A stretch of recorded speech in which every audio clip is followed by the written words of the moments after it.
نحمدہ و نصلی علی رسولہ الکریم اما بعد فاعوذ باللہ من الشیطان الرجیم بسم اللہ الرحمن الرحیم رب اشرح لی صدری ویسر لی امری واحلل عقدۃ من لسانی یفقہوا قولی۔ سورۃ النساء آیت نمبر 62، لفظی ترجمہ، روٹ ورڈ اور تفسیر۔ فکیفا تو کس طرح، اذا جب اصابتہم پہنچتی ہے ان کو، مصیبتن کوئی مصیبت، بما قدمت جو آگے بھیجا انہوں نے، ایدیہم ان کے ہاتھوں نے، ثم پھر جاؤک آتے ہیں وہ تیرے پاس، یحلفون قسمیں کھاتے ہیں، باللہ اللہ کی، ان نہیں ارادنا ارادہ کیا ہم نے، الا مگر احساناً احسان کا، و توفیقا اور باہم موافقت کا۔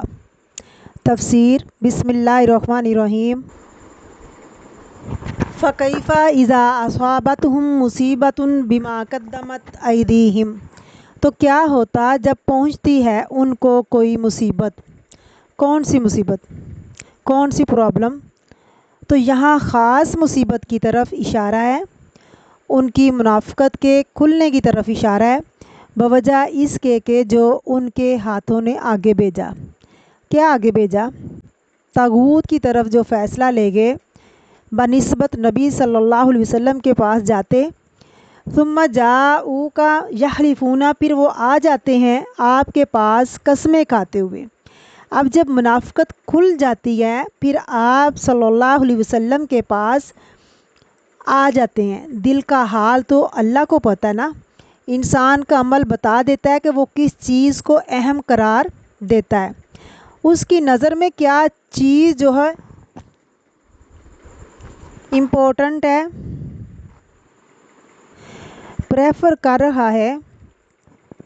دیکھیے نا، جب دو چوائسیز ہوں آپ کے، ایک تو وہ جگہ ہے جس میں چوائس ہے ہی نہیں، ایک ہی جگہ ہے آپ کے پاس، دوسری طرف یہ کہ جو چوائس ہے آپ کے پاس، یعنی ایک قرآن و سنت ہے، تو دوسرا کیا ہے، اگر کوئی قرآن و سنت کو چھوڑ کر طاغوت کی طرف جاتا ہے، اگر کوئی شخص یہ کہے کہ مجھے قرآن و سنت سے فیصلہ نہیں کروانا، مجھے قرآن و سنت سے استغفر اللہ کوئی دلچسپی نہیں، میں تو وہاں قانون سے، فلاں قانون سے فیصلہ کروانے جا رہا ہوں، اس سے پتہ چلتا ہے کہ وہ جو دعوے کرتا ہے مسلمان ہونے کے، پھر دعوے بھی سچے نہیں ہیں۔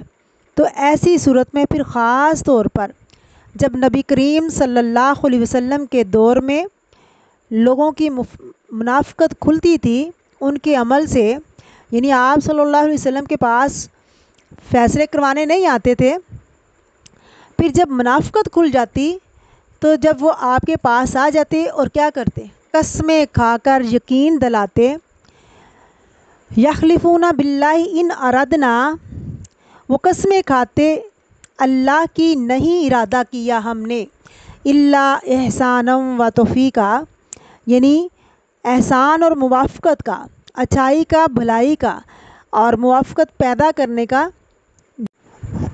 جیسے سورۃ توبہ میں اللہ رب العزت نے فرمایا کہ وہ ضرور قسمیں کھائیں گے کہ ہمارا ارادہ سوائے بھلائی کے کچھ نہیں، کہ ہم تو جھگڑوں کو احسن طریقے سے حل کرنا چاہتے ہیں، بہتر سلوشن چاہتے ہیں۔ اور ان کا حال کیا تھا، پہلے پارے میں بتا دیا گیا کہ وہ ان کو بھی راضی رکھتے ہیں اور ان کو بھی، ادھر کے بھی اور ادھر کے بھی۔ تو اللہ فرماتے ہیں نہ وہ ادھر کے رہتے نہ وہ ادھر کے، ان کے پاس جاتے ہیں تو وہ کہتے ہیں ہم تمہارے ساتھ ہیں، مسلمانوں کے پاس آتے ہیں تو کہتے ہیں ہم تمہارے پاس ہیں۔ تو ایسے لوگ اللہ کو پسند نہیں جو منافقت رکھتے ہیں، جن کے دلوں میں منافقت ہو۔ اللہ ہم سب کو منافقت جیسی غلاظت سے پاک کرے، ہمارے دلوں کو پاک اور صاف رکھے، آمین۔ اپنے دین کے لیے ہمارے دلوں کو خالص کر لے، ہم سب کو اللہ اپنے دین کے لیے خالص کر لے اور عمل کرنے کی توفیق عطا فرمائے، آمین ثم آمین۔